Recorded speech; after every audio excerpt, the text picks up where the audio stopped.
ఎక్కడ చూసినా కల్తీ కల్తీ. ఈ మహమ్మారిని అడ్డుకోవడంలో అధికారులు విఫలమవుతూనే ఉన్నారు. తాజాగా బీరులో చెత్తా చెదారం నిండిన ఘటన మహబూబాబాద్లో వెలుగు చూసింది. గంగా వైన్స్ లో అన్నానంతారం గ్రామానికి చెందిన అనిల్ అనే యువకుడు కింగ్ ఫిషర్ బీర్ బాటిళ్లను కొనుగోలు చేసి ఇంటికి తీసుకువెళ్లాడు.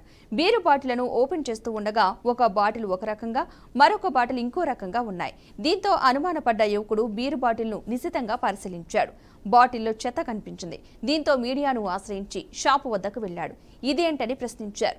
తయారీలోనే అలా వస్తే తామేం చేయగలమని వైన్స్ షాపు నిర్వాహకులు సమాధానమిచ్చారు. కల్తీ మద్యంతో ప్రాణాలు పోతున్నాయని ఎక్సైజ్ అధికారులు తనిఖీలు చేపట్టాలని వినియోగదారులు డిమాండ్ చేస్తున్నారు.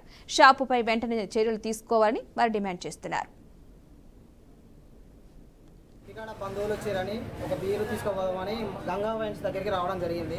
తీసుకున్నాక ఇంటికి తీసుకుపోయి చుట్టాల దగ్గర పెట్టి ఓపెన్ చేద్దామని చూసే లోపు మొత్తం కల్తీ కలిసి వాసన గుంబ వాసన వస్తుంది. ఇది వచ్చి మళ్ళీ గంగా వైన్స్ వాళ్ళని సిబ్బందిని అడిగితే మా తప్పేమీ ఉండదు, అది కంపెనీ నుంచే, కంపెనీ తప్పే, కంపెనీ వాళ్ళదే తప్పు అని చెప్పడం జరుగుతుంది.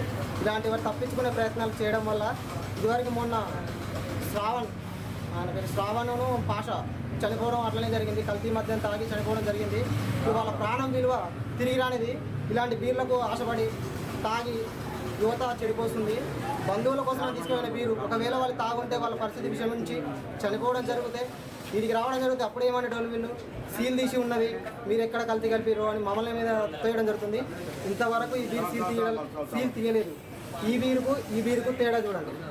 ఇది చూడండి, ఇది చూడండి ఎంత దారుణం అంటే ఇది.